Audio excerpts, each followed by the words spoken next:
Marshall, Clark to the rim.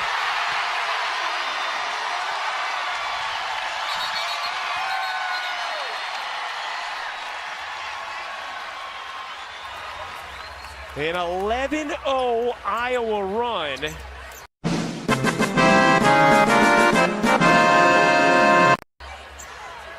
As one of the arena cameramen got hit there after the bucket, and the officials stopped play.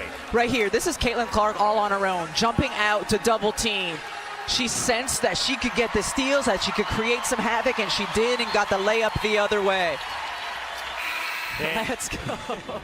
Gabby Marshall approves.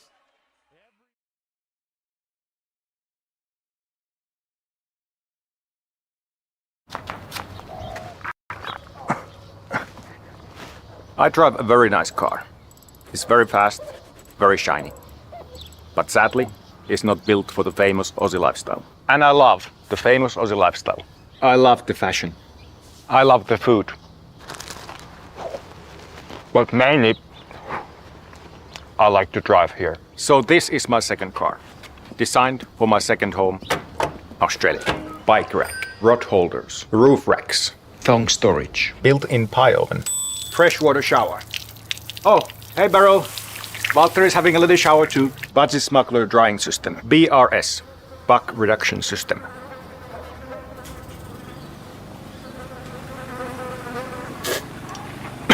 Mullet aeration technology.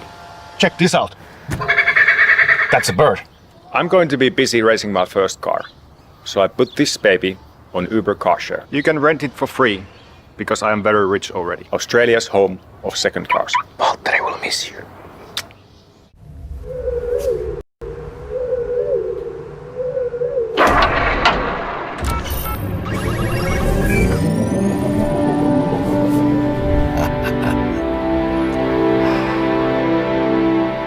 It's good to be back.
I refuse to walk away from the fight.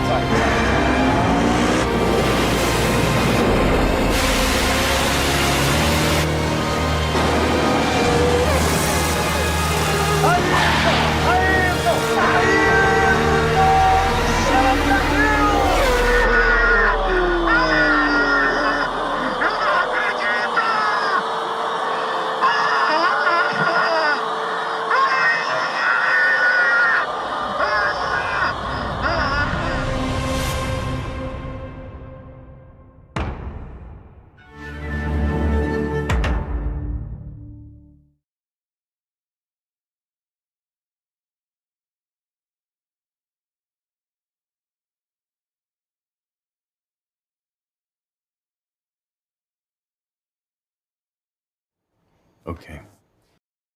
Red Bull, Ferrari, Mercedes, Aston, now McLaren, all have a speed on the straights. Our shot is battling in the turns. We need to build our car for combat. How am I supposed to make that safe? Who said anything about safe?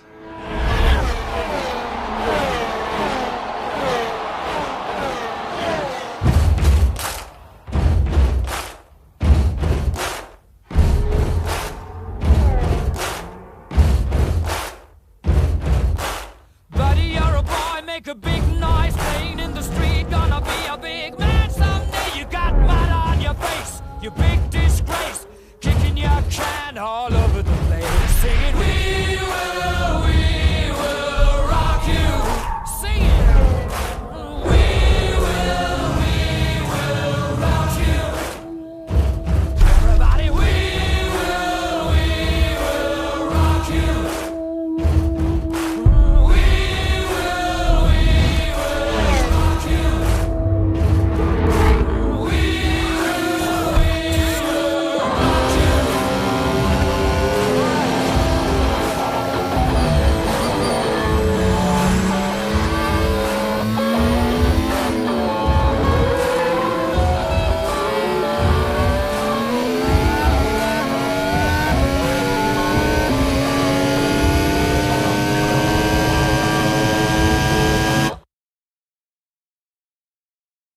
Clear on exit. 3 to go. 45 got to run. 2 back up top. You 1 back into 1. 1 lane higher, all clear. Forward to the 3rd lane. Still forward. Still forward. He got a shove from the 45. 3 back coming to you. 2. Whatever you need by 1. 45 by himself. 1 lane higher. By 2 out back. Get your run clear up behind him if need be. 2 to go. 2 more, 2 more. No pressure behind, focus forward. Half to the bottom. Half to the bottom, he's wrapping. He's wrapping. Still quarter. Still quarter. Still clear. Inside, inside. Just you and him, 5 out back. Door. Still there tight. Bumper. Still there. Outside back. Clear, clear, clear. All the way up. All the way up. All the way. All the way. He's going to come to you here quick here. Just block him here. Pushing you. Half back here. 1 more. All you got here. By half. Keep him in your mirror in line. By half. Inside 45. You're clear. Inside very bottom. 45. 1.5. So 1.5. Just you in the 12. So 1 to the 11. 3/4 off. Half off. Half off. Half off. Half off. Block your run. 2 half back. Top side. Go up. Go up. Outside here. Outside. Outside. Outside. Outside. So their door. Still quarter. Bumper. Hell yeah. Let's go to Phoenix, boys. Yeah! Yeah! They just did you. Oh yeah! Yeah, we're in there, the bitch! Sorry for my language. Holy man. What a job, guys. What a call, Billy. Good job, man. Sorry. I don't know. Good job in there, man. Drove your balls off. Go beat them next week. I'll let you down. I'm sorry. I don't know. Yeah. Fantastic fight. Fantastic fight, everybody. Hi, I'm Parker Kligerman. For more access like this from Pit Road, be sure to click and subscribe to the Motorsports on NBC YouTube channel. Look at this! Down the back straight. JGR versus Team Penske. Blaney versus Hamlin. And Blaney's got his nose in front. All the way. The champ wants a chance to defend. 1 lap to go. Presented by Credit One Bank. Less than 1.5 miles from here. Now Reddick on the low side. Hamlin goes to the top. He's looking for the huge run down the backstretch. But can Reddick do it from the bottom? This championship this year has given us some of the most incredible closing moments. You pick this one. Blaney, Reddick, or Hamlin. Reddick is not done with yet. Tyler Reddick just drives all the way around Ryan Blaney. Can you believe what you've just seen? Reddick's going to Phoenix. Tyler Reddick wins the Straight Talk 400 in the most incredible way.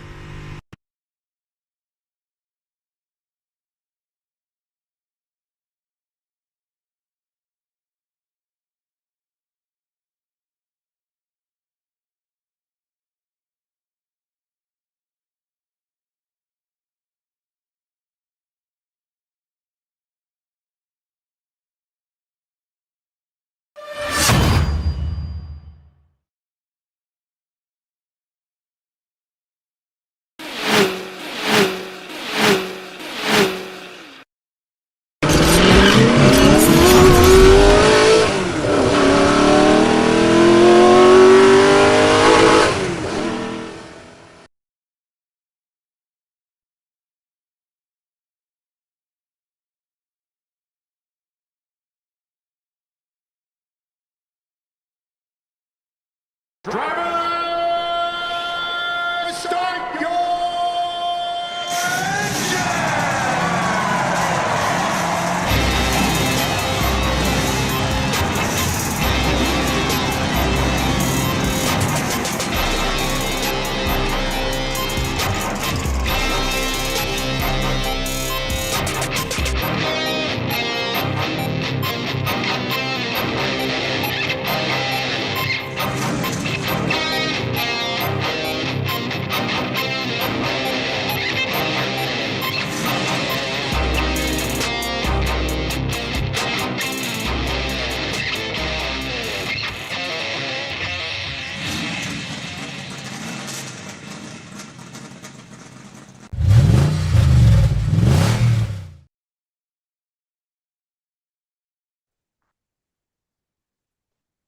Hello, good evening, and welcome everybody to Drafting the Circuits. My name is Richard Uden, and I'll be your host the next hour while we recap all the latest racing news from the last 2 weeks.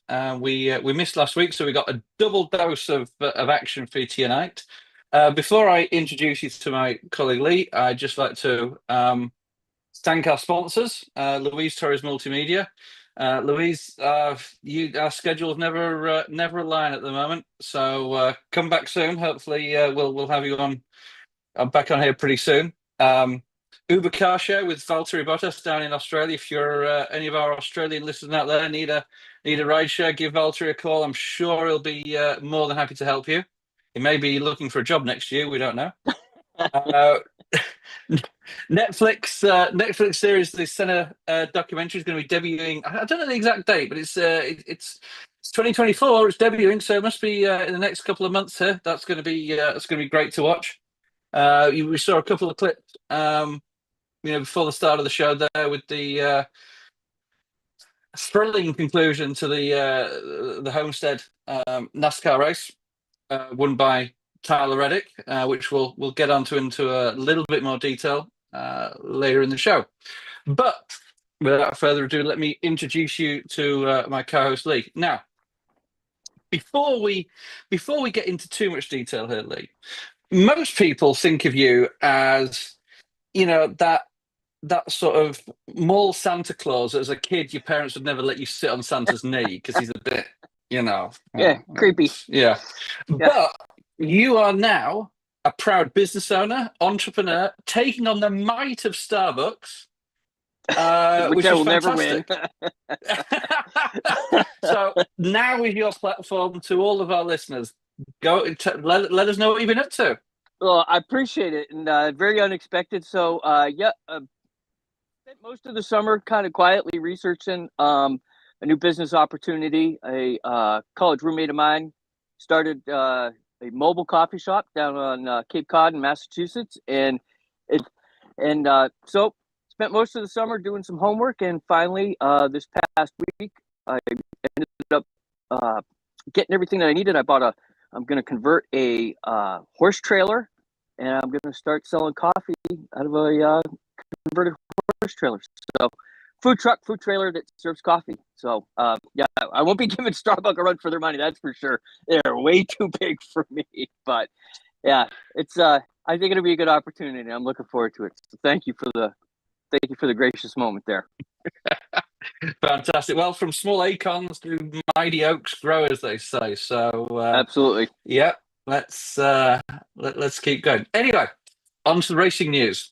So we've had 2 weekends of pretty action-packed racing since we last spoke. Let's start with Cup racing, shall we? Sure. So we had 2 races. The first 2 rounds of the round of 8 of the Cup Series. Getting down to the business end of the season, and what a turnaround it was for Joey Lagano coming out of the Roval at the final round of the round 12. Joey was on the outside looking in. He'd packed his bags. He was done for the year. He was planning his vacation pretty much. And then Alex Bowman turns around, as we know, comes in underweight, and Joey's back in there. You think, okay, well, probably won't be much of a threat. They've struggled for pace all year, and come to Vegas, he's not really anywhere all race. A couple of leading contenders in the playoffs had some pretty wild rides. Chase Elliott was in there. I think Kyle Larson got involved in a couple of incidents. Tyler Reddick ended up on his roof at one point. And Joey just sits there, and towards the end of the race, he stays out on a fuel strategy and wins the damn thing. I know. Amazing performance. There was nobody else who pitted on the same lap as him managed to stretch their fuel. In fact, there was guys that pitted later than him ran out of fuel. So yeah, Joey did a fantastic job in extending that fuel mileage through to the end of the race. And Chris Bell was closing in on him towards the end there, but he just didn't have the the laps and the time to do that. And a lot of racing drivers actually say sometimes when you try and save fuel, you actually drive quicker because you kinder on the car and you're not quite so aggressive. So Lee, cast your mind back 10 days. Your thoughts on Vegas? I thought it was good. Joey's team made there with the fuel. I did not see that coming at all, in all honesty. And I think it surprised just about everybody that watched the race. It just, at the end of it, I was all like, what? Where did he come from? What is? Yeah. How did this? And I think everybody, include like the announcers, and they were just like, everybody was just befuddled. We just but good on Joey. I mean, it was good for him to get that win and move on, get his place and move on to the Final Four. Now I think we're in. Yeah. It was good, and you talked about Tyler Reddick and his little ending up on the roof. I've never seen a car end up on the roof and come out of it so unscathed in my entire life. Like, well, apart from the broken toe link on the right front corner, but yeah, he was fine apart from that. It was like I was like, oh, this is going to be bad. He's upside down. It's not, and then he just, and I was all like, and he drove away, and I was like, hey, these cars are tough. Oh yeah, they got yeah. I mean, I've never. If that was in the old days, the old gen cars. I don't think. I mean, it would have been on the record. I mean, I think that as much as the Gen 7 cars coming for criticism, especially in the first year with it, when we were suffering from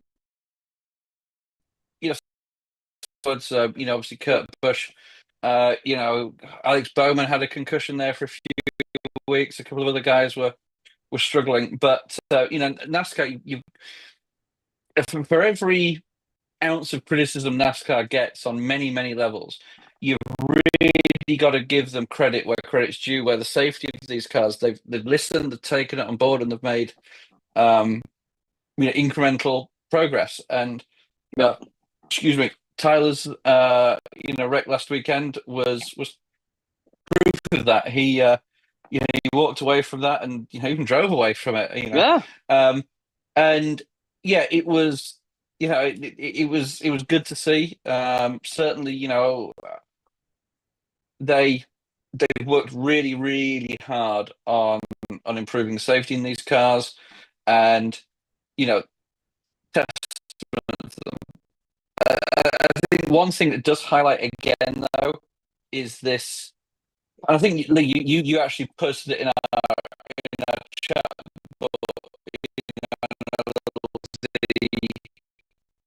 Sort of unfathomable reasoning why they insist on having grass on the infield at turn one, or in on the start and finish line. It doesn't do why. There is no benefit to it whatsoever.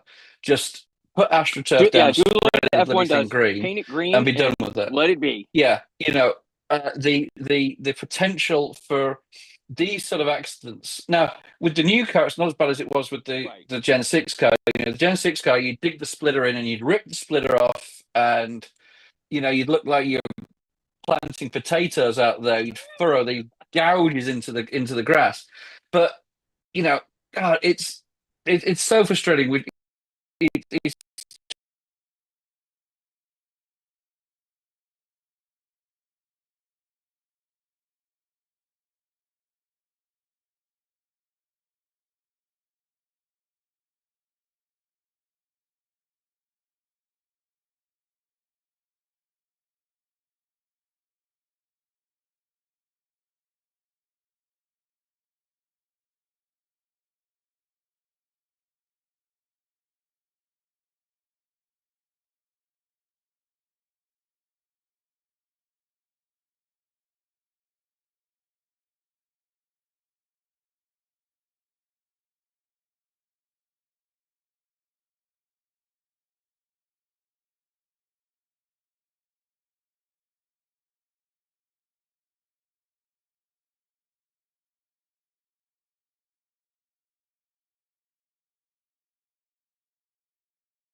was many times at Daytona where they were coming out of, coming down the try over there, and they get spun out and they go shooting across the grass, and Yep. the grass is just like, it's like a hockey rink. There's no friction. Right, there's no retardation whatsoever on it. None. Is it? No, it's None. terrible.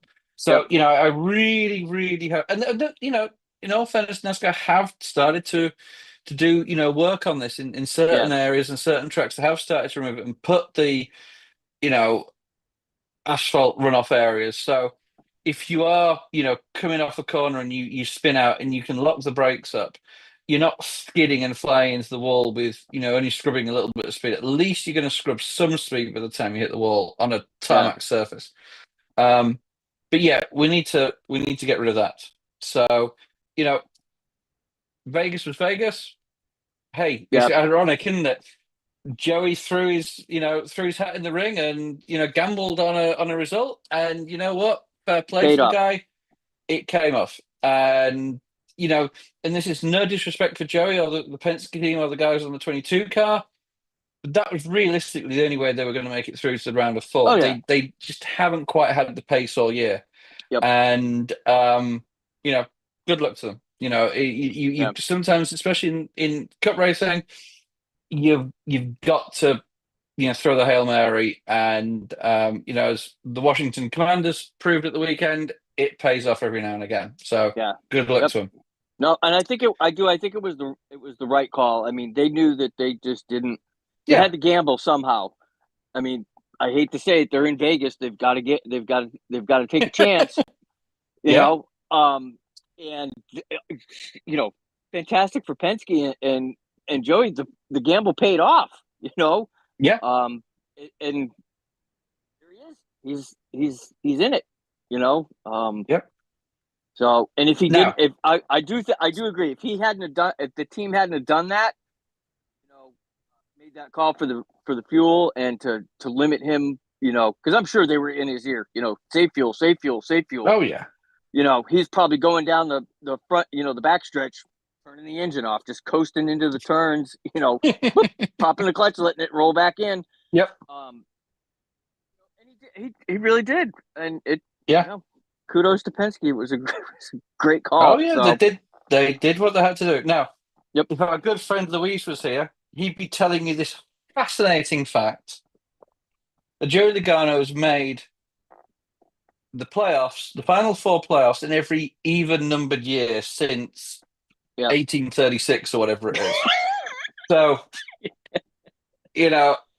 sorry, Louise, that's complete bullshit. Sorry, it's a stupid statistic.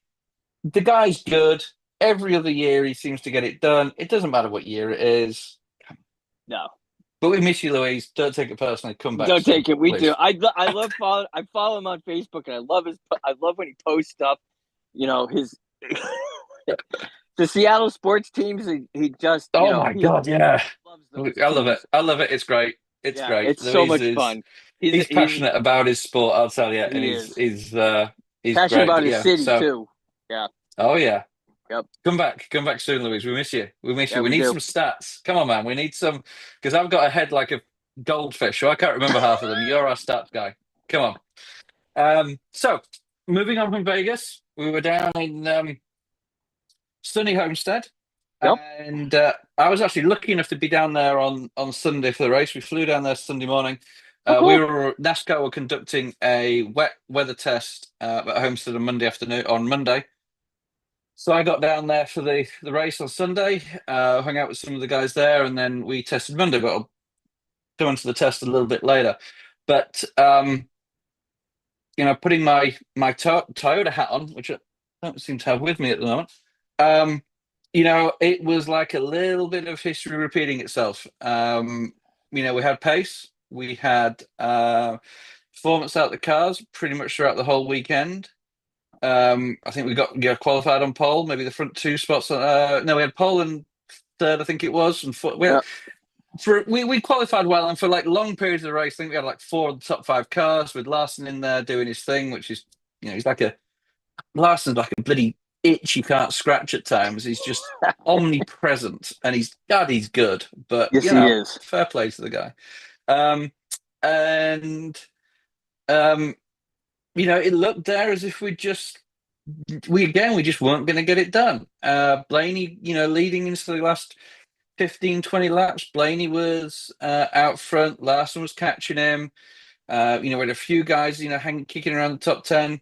Tyler would obviously realised that he wasn't going to win it on pace. He made a strategy gamble, ran long, pitted with about 20 laps to go.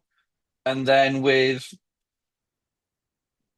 18 laps to go, I think it was 17 laps to go, Blaney and Larson were trying to pass Austin Dillon. And, Austin, I'll take back everything I ever said about you.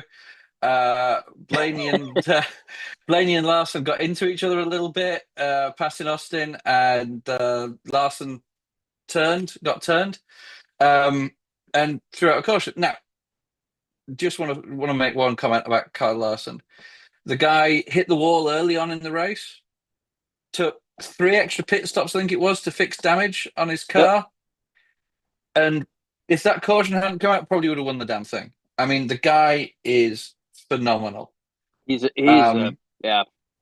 Obviously, again, putting my Toyota hat on, I hate it when he wins, but sometimes you've just got to appreciate the skill and the talent of a world-class driver. This guy could go in, I firmly believe, into any series. He could go into IndyCar, Formula One, WEC, World Rally, and he would be... I think he'd actually dominate some of those other series more than he dominates NASCAR because of the nature of NASCAR and the unpredictability of it. I think some of these more predictable series, he would dominate even more. So as much as we hate to see him do well, he's damn good at what he does, and it's annoying. But you've got to tip your cap to him. Yeah. You got to tip your cap to him. Yep. So it's definitely, he is definitely the he's the golden boy. Like he can, and I am not a Carl Larson fan. When he first came on the scene, I was like, oh, who is this pompous little kid? Like he just walked around with his feathers flung out like he was like a little peacock. Yep, he was the king of pit road, and I was like, oh, this kid. Yeah, because he was a kid. I mean, he still is. But and I mean, and then watching him over the years, it's like, dang it, he is really that good. Like those strutting up and down the pit road his first year in the sport, in the bigs, it was annoying. I was like, no, this guy's so full of himself, and yet he just does it on the track. Like he doesn't smack talk. He doesn't. He's not. Oh, he's Dale Senior. Some of those races we've seen this year. You think back to Bristol where he led like 490 laps of 500 or whatever it was. I mean, and Bristol's not an easy place to lead, and that was phenomenal. But this was sometimes he does get it. He does struggle a little bit with the car setup, and I don't know if it was setup issue here, but he span out with 17, 18 laps to go, and it played perfectly into Tyler's hands. We got into a position where, because Tyler only had like a lap old, 2 lap old tires, and everybody else had 20, 30 lap old tires. Everybody pitted. Coming out the cycle, Tyler stayed out front, and we had a great finish to the race. Some, really close battling. Those top 3, of Denny Hamlin and Tyler Reddick and, Ryan Blaney were battling back and forth, coming into the closing stages. And going into the final lap, you have Blaney in the lead, Hamlin second, and Tyler third. And you're thinking, what's going to happen here? Because from a Toyota perspective, both of those guys are way below the cut line. And you think, God damn it, if Blaney wins this, that's him in the 4. That's, Tyler and Den, really that's them both needing to win Homestead to have a chance. So it's, thankfully Chris Bell's looking pretty good on point. So I think, well, maybe we've got one horse in the race. But, going into turn 1, Tyler made a great move on his boss, on his car owner, Denny Hamlin. Yeah. And then coming down the back stretch, he was closing in on Blaney, and Blaney sort of hedged his bets a little bit. Where do I go? There's two guys behind me that can pass me. Do I go the high line? Do I go the low line? He's thinking if he takes one of the two, then one of them is guaranteed to get past him. Yeah. So he goes to the middle, trying to block two. And Tyler, God, I don't know where he found it. It was almost like Ross Chastain-esque at Martinsville, apart from he didn't hit the wall. I mean, how he stuck that corner. I haven't seen it myself, but I'd love to see the telemetry from that last lap to see how fast he took that final corner, because it was electrifying. And to snatch that win in the way that he did was fantastic. And be perfectly honest, we haven't, as Toyota, we haven't won a race since August, which I think Tyler winning in Michigan was our last race win. So there's been a bit of a drought there. And it hasn't always been because we just haven't had the pace, we just haven't had the execution or the look or whatever it may have been. So to get that victory there with, Tyler and the 2311 team with Michael Jordan down there and all those guys was brilliant. I tried to go see some of the guys I knew on Tyler's pit box at one point during the race, and Michael's minders moved me out of the way, should we say? I mean, Michael, after the race when they were interviewing Tyler and MJ come up, and I mean, he just gave. I mean, that was like a granddad hug right there. Like he's all into it, yeah. He was just. I mean, it was like like Grandpa give you a hug, like good job, kid, and just I mean, to see that and that was pretty special. And I mean, I think Michael's really found an outlet for his competitive nature. It must be very, very hard for athletes who retire, especially. Yeah, I mean, he wasn't even world class. He was generational talent that probably the sport's never going to see the like of again in basketball. And you can just imagine the adrenaline rush he was getting, every night he stepped out on that court, and then suddenly, boom, it's gone. Yep. And I know the guy likes to play his golf, and he plays for quite a considerable amount of money, when he can. But you still don't get that rush. And now, talking to guys on the team who work with him, on a regular basis, he is just all in on this. He is so motivated by being the team owner, and he will get to see the fruits of his hard work. He puts his money in, but he also puts his time and his effort in, and he makes sure he's got the right guys in that organization. He's got the I mean, I've been around Airspeed. I've worked out there quite a bit. Airspeed, their new facility down in North Carolina, and it's phenomenal. It blows away every other race shop in the series. I mean, it's honestly, it's the closest thing to a Formula One factory I've ever seen. In terms of the layout and the cleanliness and the atmosphere and there is. Obviously it takes time to grow a team like that, but fundamentally long term, there is no excuse for that team not winning. They have got everything they could ever ask for. And that is, and that's Michael Jordan through and through. His attention to detail throughout his playing career, throughout everything he did was, exemplary. And I remember, you watched that TV documentary he did a couple of years ago on Netflix. And the whole story about how he did that Space Jam movie so he could train, after he retired, so he could train with the current players to work out if he was good enough to come back. And then he was watching them all while they were doing the movie, watching them all, working out the strategies and the plays against these guys. So when he made his comeback, he knew he could beat them. I mean, phenomenal. The mindset. And it's starting to rub off on 2311. And they're going to become a powerhouse in the sport, I'm sure. And can't wait to see where that goes in the coming years. Obviously, they've got the litigation with NASCAR and the ongoing court case, which we'll see how that all plays out. Interesting dynamic there, but that's the topic for another day. Yeah, but, that's the other podcast we do. That's the other podcast we do at 3 a.m. Yeah, that's the legal ramification podcast. but None of us are smart enough to be on, that's for sure. No, but you're right. I mean, MJ brings that aura about him to everything that he touches, you know. And being teamed up with Denny Hamlin, in my mind, at first when they announced 2311, I was like, all right, this is going to be interesting, because Denny is, you know, Denny.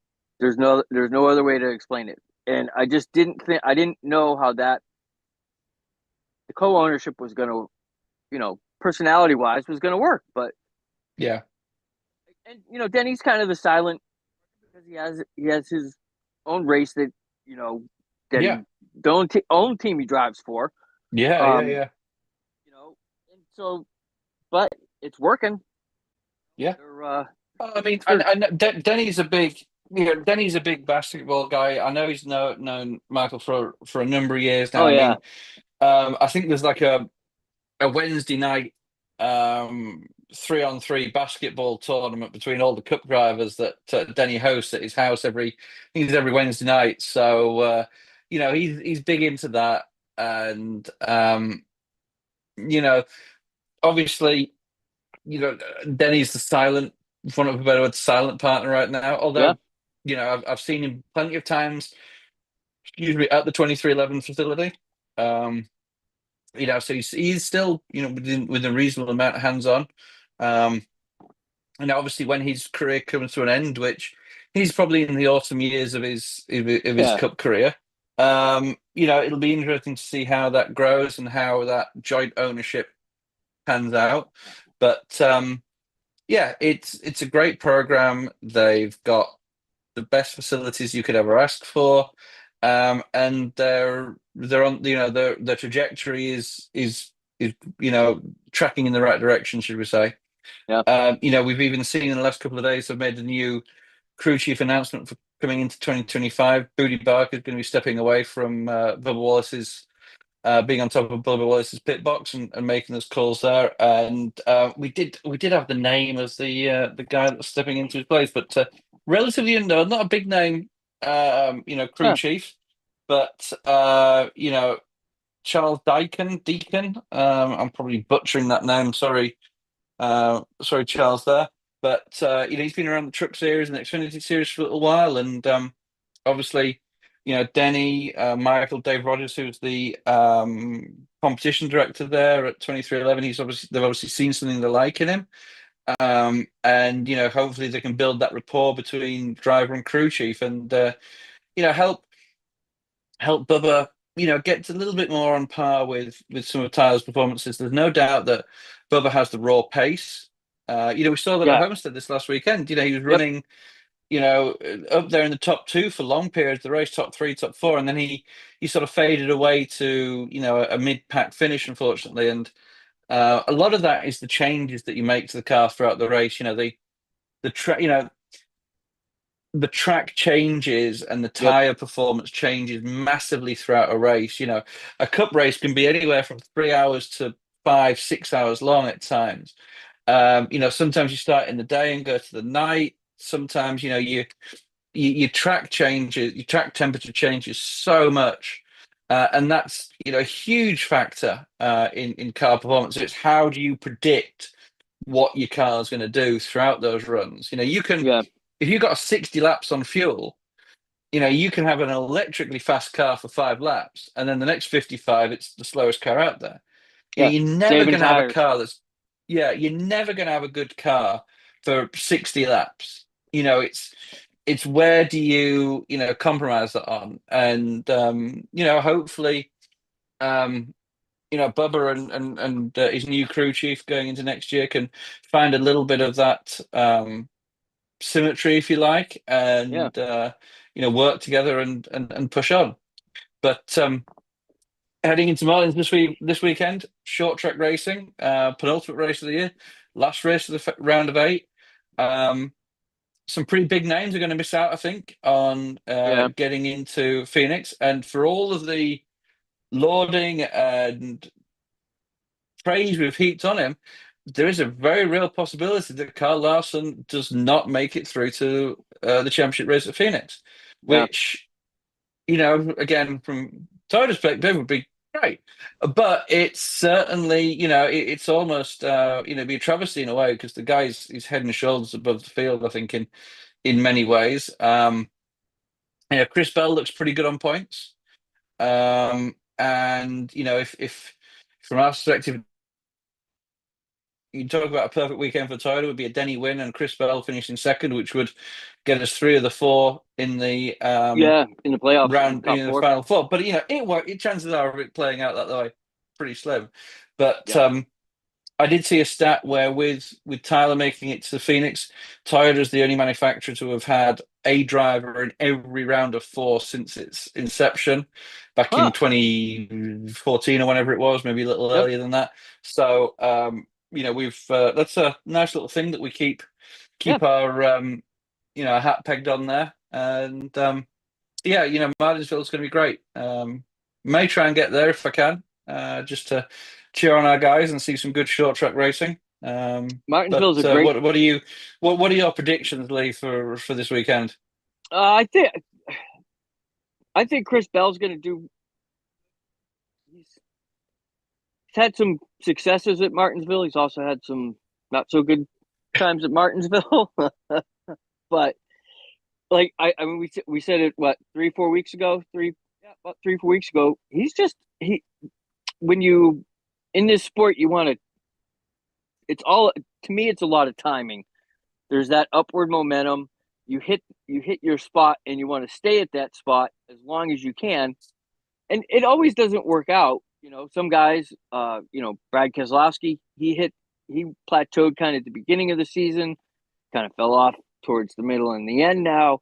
But Chris Bell just kind of seems to be steadily staying on pace, and I think they're plateauing at the right time in the year. So yeah, I mean, not taking away from anything from like 2311 and Larson and all those guys, but I think Chris Bell, he's hungry, and I think the team's just they're ready. They're ready to go. So yeah. But yeah, I mean, Chris Bell reminds me. It's Martinsville. Tracks are, you really can't count your eggs. It's just like a super speedway. You just don't know what's going to happen. Things happen so fast at short tracks. He could be in a great position, and then next thing you know, boom, he's out. Because it happens fast. And he just needs to. I think game plan is just stay safe. Wait for that right moment to jump up front. Probably 10, 12 laps to go. Start making your move up front if he's not already there, and bring it home. Just stay out of trouble. Yeah. That's the thing. Stay out of trouble. Yep. Yeah, I mean, Chris Bell reminds me very much, of like the NASCAR's equivalent of Scott Dixon.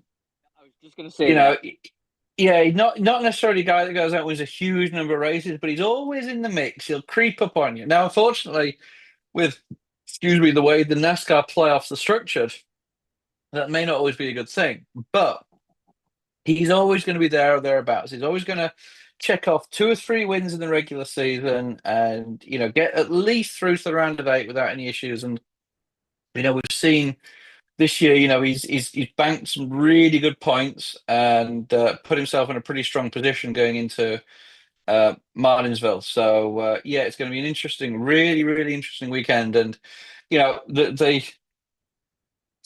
know if this is the right word. The good thing about short track racing, but the entertaining part of short track racing is, when it, as we saw with Ross Chastain a few years ago, when it comes down to the crunch, the racing physically is so close that, you can move somebody if you need to get that place or get that win or get those points you need. And don't count out some last lap, pretty forceful moves, should we say.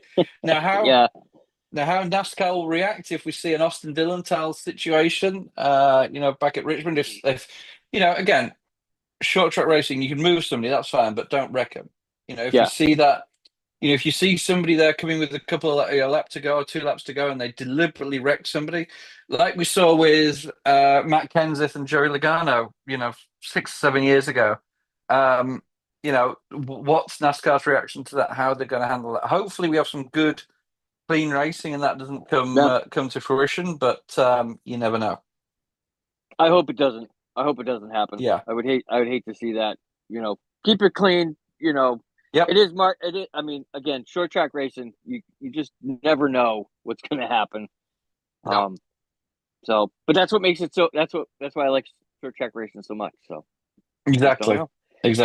So I think we're about halfway through. So let's, Lee. I believe the NHRA have their penultimate race of the season in Las Vegas this weekend coming up. Yep. They are in Las Vegas starting tomorrow. They will run. They'll start. Qualifying rounds tomorrow, which is good. Vegas is always, it's one of those tracks that has a double header in it on our season. It's a pinnacle track. Yep.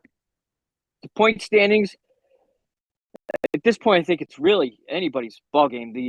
In funny car, I think that's really the only division that's kind of locked up right at the moment. John Force is technically, by point standing and the way that the points go, he's in second place, and then Matt Hagan's in third, and I think Matt's about 146 points out. Don't think that's enough to make the climb to catch, for the championship. But the other three classes, I mean, it's anybody's ball game at this point. So should be a fun weekend, and then we get done with Vegas and we turn around, we go just a little bit farther west in the desert, and we end up Pomona, isn't it? Yep, in Pomona. God, are you proud of me for knowing that? You should be proud of me. I should. That was very good. Go. Yeah, very, very good. You finally picked up on something over the past 2 years. You're not just a pretty face, Lee. You're not just a pretty face. Don't worry. I do listen to what you say. But yeah, and then so we're off to Pomona for the finale, and really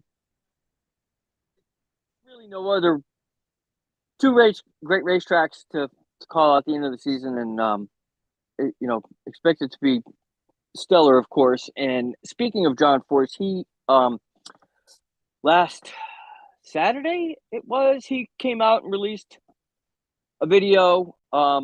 He's going to be in Vegas this weekend. He's going to be there. Obviously, excellent. He is not in any self-admitted, he is not in any position to drive. But it's going to be good for the sport to have him there. In listening to his interview, for me as a fan, it was a tough watch, because everybody knows John Force is very outspoken, very vocal, very boisterous is the preferred term, I think. Really trying to be the old John Force, but he's that concussion and the concussion protocol he's going through, working wonders, but it's tough. I hope to see him back, but again, I mean, the guy's almost 80. Like,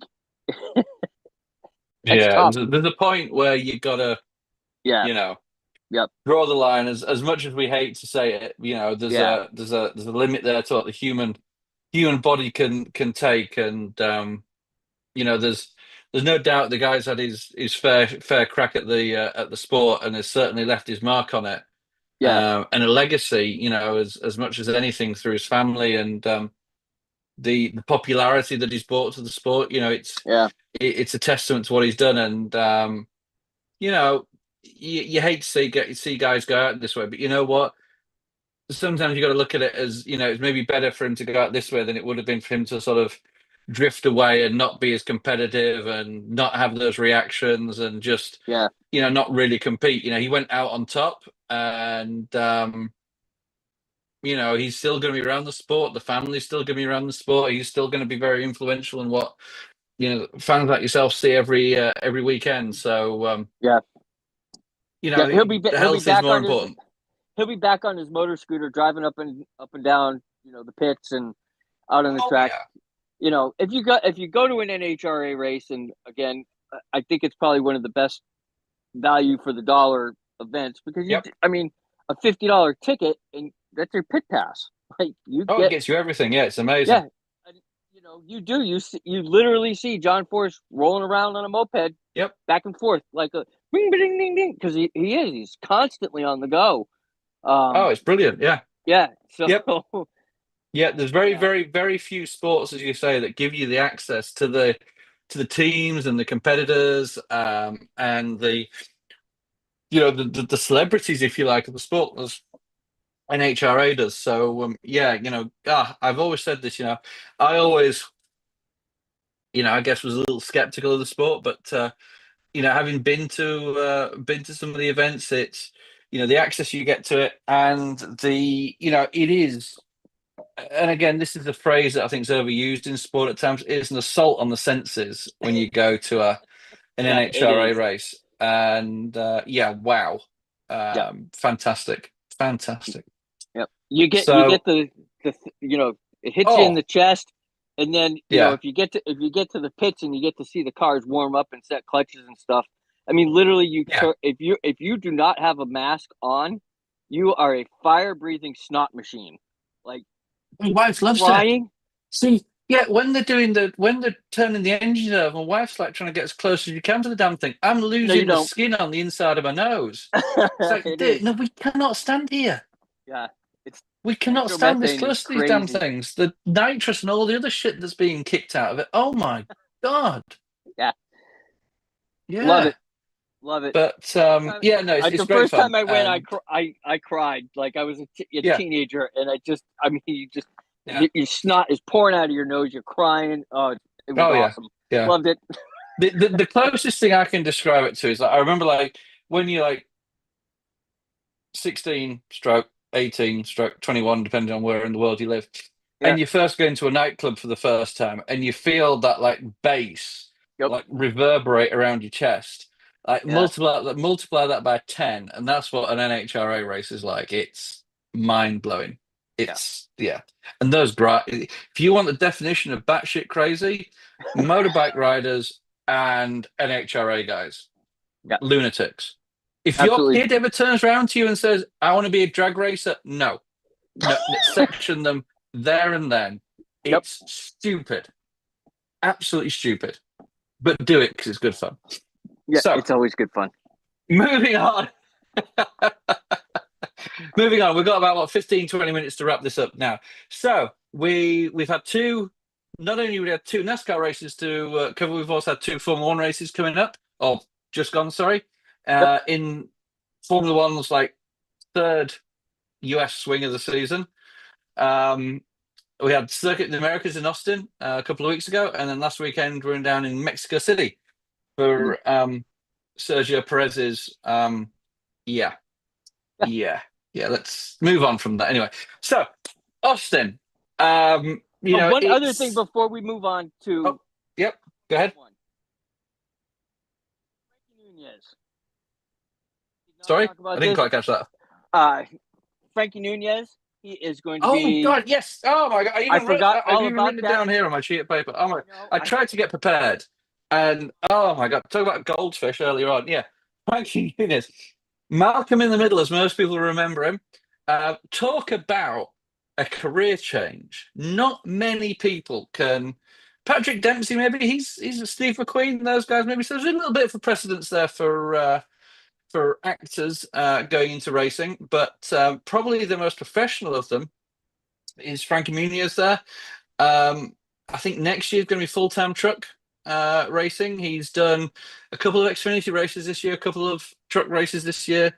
I think 2022 and 2023 he was full-time Arcus Series, and was competitive as they come. It's you got to look quite a long way down his Wikipedia page to find the information there. But he's he can hold his own. He can turn a car when he needs to. He finished fourth in the ARCA Series last year. behind some pretty talented drivers. So, yeah, good luck to him next year. It's going to be interesting to see. And, it just brings eyeballs to the sport. Guys that and girls that wouldn't normally watch it. Maybe fans of his and fans of his TV show in the past will hear the name and I'm going to watch a bit of that, see what it's all like. And great, good to see. So long may it continue.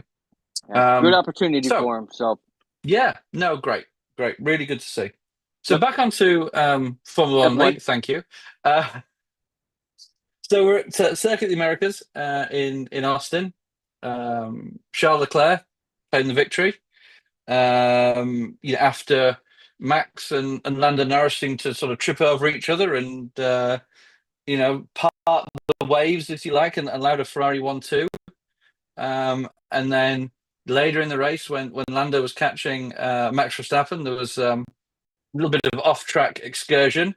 Lando managed to get past, but then was penalised 5 seconds, which handed the third place finishing position back to Max. And a little bit of contentious decision there. I mean, excuse me, those of you who didn't see it, coming off the back stretch at Coda, long back stretch, plenty of DRS opportunity, good overtaking spot.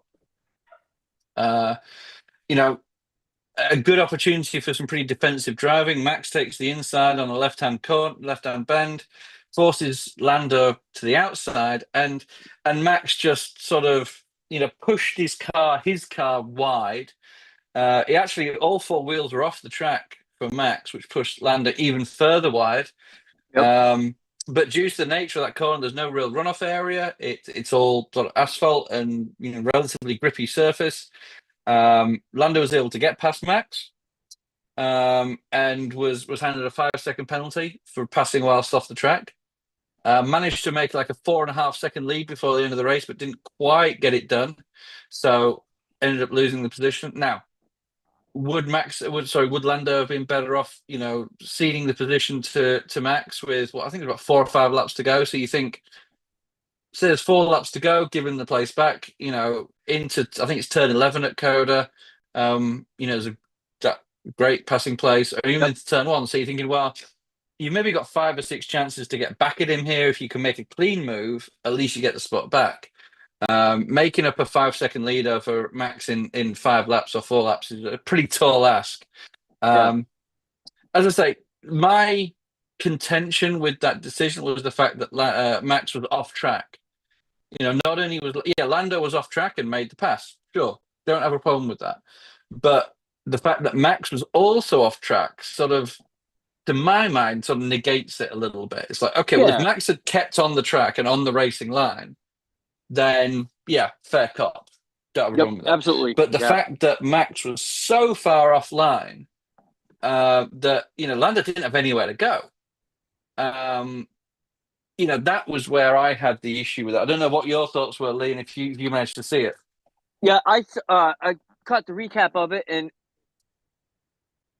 my opinion, I mean, did Max intentionally buy that real estate by going off track?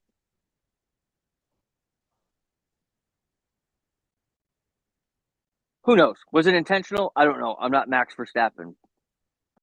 But we know it was. We know it was. Yeah, because I mean, Lando just had a better car. Like, there's no doubt about it. That stage of the race with those tires, And I think it.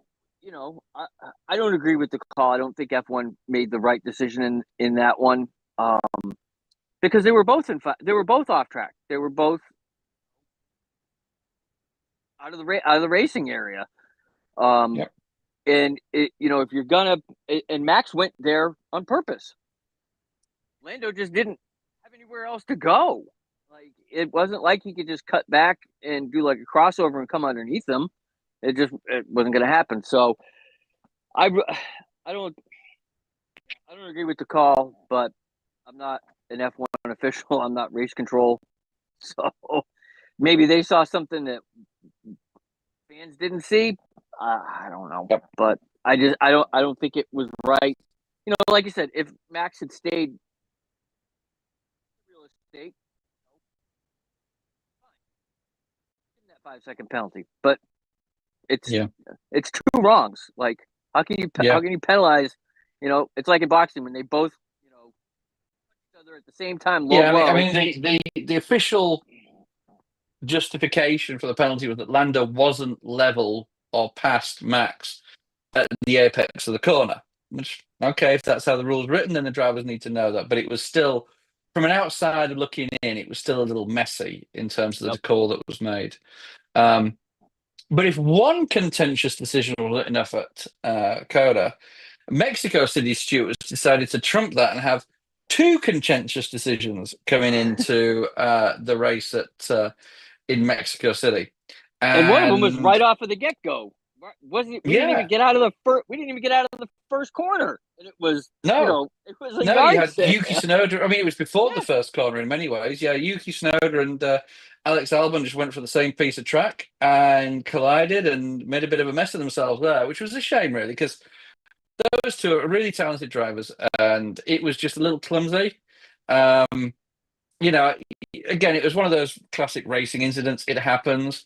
Thankfully, there was no major incidents in it. You know, both drivers walked away. I think the cameraman on the outside of turn one probably needed a new pair of underwear pretty soon after that, because that was close. Like, I saw the picture online. I mean, literally, the lens of his camera. Oh yeah. Was those guys inches from a car. That vehicle. And that thing was. It was ridiculous. Yeah, pretty. Excuse me.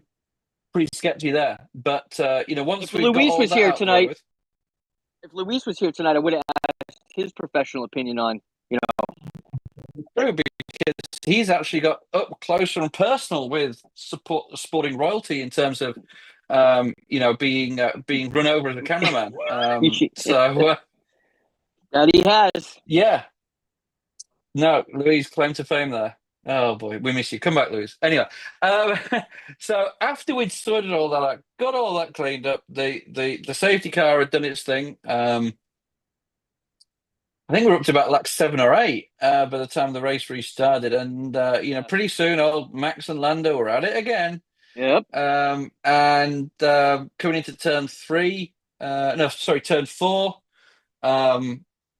Max again pushed Lando wide. In this instance, Lando claimed the position. Then later on in the lap, 2 or 3 corners later, at a very, very high speed portion of the track, Max appeared just to purely run Lando off the track, which is pretty damn dangerous. And Max got a 10-second penalty for both instances, which 20 seconds in total. Which I'm trying to remember the last time somebody had 2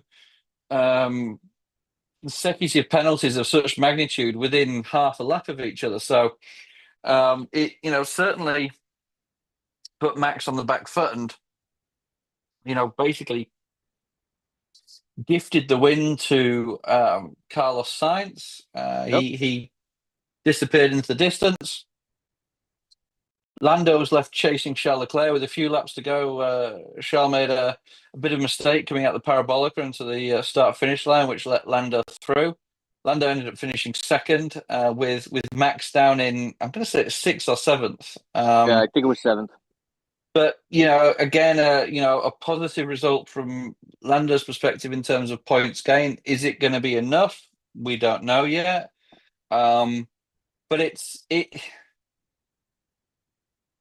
all a little, I don't know what your take on it, Lee. It's all a little childish and a little bickery, Bring back the old Prost Senna days where there were real clashes. None of this, it's almost like, no disrespect to the old women that watch or listen to and watch this show, but it was like 2 old ladies hitting each other with their handbags, It's pretty pathetic. It's like, come on, guys, sort this out, race properly. I'm not saying take each other out, but race properly. Don't hide behind these stewards' decisions. Go out there, race, push yourself hard, and do what you do. I think from what I see, and I'm just some guy. I think Max. I think he has a chink in his armor. He is not accustomed to being in the middle of the pack. Yep. He's accustomed to having cars around him, and when he has other cars around him, specifically 2 or 3 cars, it's almost see him getting frustrated that he is in that position and he is not up front by himself, controlling his own destiny. It's interesting. It's nothing against Max. It's just he's not used to that. He's so used to being up front, alone, leading by 10, 20 seconds, where nobody's near him and just doing his thing. He doesn't know how to. To me, he just doesn't know what needs to be done when he's in the middle of 3 or 4 cars. It reminds me a lot of on the flip side of that. You look at guys like Sebastian Vettel and Lewis Hamilton, who for long periods of their careers they've been accustomed to winning, but when they, and I'm not saying it's their performance, when the car that they were driving didn't have the performance to allow them to compete at the front, they sort of changed their mindset. Both Lewis and Seb, they were like, okay, we're not going to win a championship this year. We may get the odd race win here and there. We know we're going to be competitive, whatever, great. But they're not looking at, being this awe-imposing F1 champion like they had been. And they use their status and their platform for what you could arguably be a positive impact outside of the sport as well. I hate to say it, but I don't see that in Max's DNA. I don't think he has the makeup to be okay, I'm not winning races right now. Rather than use my platform to bitch and act like a little spoilt child, I'm going to use my platform here to try and generate something good. Yep. But yeah, I think we'll leave that there. Yeah. But actually, if you also noticed, there's a little bit of contention about who actually won the Mexican Grand Prix. Some people say it was Carlos Sainz. Other people say it was Brad Pitt. So, not to spoil anything for anybody who's looking forward to watching the F1 movie next year, but Brad Pitt was filmed winning the Mexican Grand Prix for the film. So, spoiler, when it comes to watch the film, Brad Pitt wins the Mexican Grand Prix. Sorry, guys. I'm sorry, Lee. I've spoilt it for you now. I'm sorry, Lee. I've spoilt the whole movie for you. You were clinging onto that for dear life, weren't you? I was. I had it on my calendar. I was getting. I'm gonna get on. You're gonna have to take those pictures of Brad Pitt down off your wall, knowing it was all a fix. Go back to watching World War Z again. But I think it was a good weekend for Ferrari. For sure. They got back to back. That I don't want to say Max is losing his edge. But I think as a team, Red Bull. I think all the other teams have finally to where I think Red Bull it's not that the Red Bull. It's not Red Bull. Red Bull is stagnated. Going down. For sure. It's just everybody's coming. For sure, up. Red Bull has stagnated. I mean, just getting on the same whatever level. you do, people don't understand this, and it's a hard thing to articulate in many ways. But a Formula One car has a peak. Your design concept that you come up with has a peak. And what Red Bull have been really good at, and Adrian Newey specifically has been really good at, is the car that comes out the box in February at the first test is pretty damn close to that peak. And they, throughout the year, will increase and get a few wins here and there, but fundamentally, it's been Red Bull. Now, obviously, Red Bull have been in pretty tumultuous circumstances this year. The whole Christian Horner thing at the start of the year, obviously Adrian Newey announcing his departure, a couple of the other big senior guys leaving and going on to other teams. Checo not living up to his expectations. Maybe we're starting to see an impact of that. Yep. Yeah, you know, they're not developing the car in the way that they've needed to. And it's that concept has maybe reached its pinnacle. Do they go to a new concept for next year? Probably not, with 2026 rules being along the way. But I'll tell you one guy that must be sat there right now at home or on his private jet or wherever he is Lewis Hamilton. He must be thinking, oh, these Ferraris look pretty damn good, don't they? Oh, yeah, I'm having myself a bit of that. Yep. You know, not that Mercedes are bad, but that Mercedes car is a bit of a Jekyll and Hyde. You know, one minute it's winning races, the next minute, it's a bit of a tricky beast to tame. Whereas, you know, Ferrari have won 3 of the last 5 races, been really competitive in a lot of those. Now, admittedly, there's been a certain amount of McLaren and Red Bull tripping over themselves and maybe missing the, I think McLaren and Red Bull have been guilty of trying to beat the other team rather than win the races. And Ferrari have gone, great, thanks, lads. Yeah, we'll have this. So it's going to be interesting what happens in, obviously we're off down to Sao Paulo this weekend. Brazilian Grand Prix, one of my favourite tracks, great racing. Sprint race weekend as well, so an opportunity for even more points. It's 10 plus 10 on the sprint race, right? It's the extra. It's plus 10. I think it's 8. I think it's 8 for the win, and it's a single point differentiation for the top 8. So it's 8 through 1. I think Max is taking a 10-place grid penalty for the main race for an engine change. But Brazil is one of those races where you can get away with that. I mean, if you remember back a couple of years ago, 2021, I think it was, when Lewis Hamilton did the same thing going to Brazil. I think he started at the back of the grid. For the sprint race. Got through to the top 5 or 6 at the end of the sprint race, qualified 5th, and that then rolled over to the qualification for the main race.